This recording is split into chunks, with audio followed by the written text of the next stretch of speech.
Hello, today I will do a quick review of our timeline view on our Jira business projects. In this view, we'll see all our work items on a timeline based on the information of the start and due date and also the duration of the work items. We can see the dependencies that we have between work items, and also we can see the status category of those work items.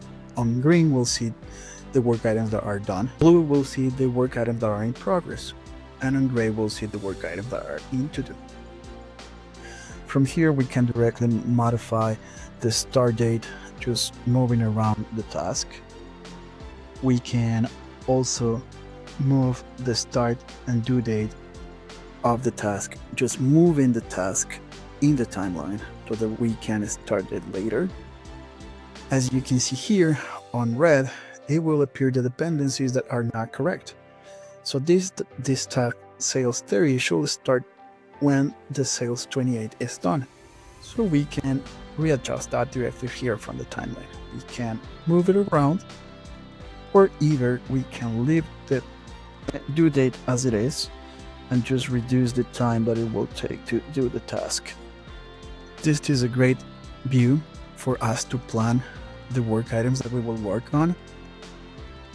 Also, we can see this information not only by months, but we can see it by weeks or by quarters. So it will give us a better overview of the whole work item that we will work on. We can also collapse the information based on the parent tickets. We can see in a specific project if we want to here. We can see the deliverables, or we can see the tasks that are beneath them. From here, we can also modify directly the information of the work items. So for example, if we click here, it will pop up a window where we can change the assignee, the reporter, anything that we can change on the work item. We can modify the priority, etc. Also, we have a great tool here where we can hide the done work items. So for example, the work item that it's in green on the sales to project, it will disappear if we hide them from here. Also, we can collapse all work items and just leave the parents, expand all work items, and it will show us the whole chain of work items.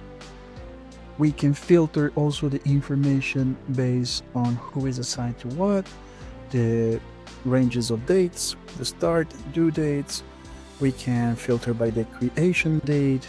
We can filter this by labels, parent tickets, the priorities, for example. So if we choose critical, we'll see how many work items are critical, and then we can adjust the bonification of these work items. We can clear the filter from here. It's a great tool to plan our work. Thanks for watching.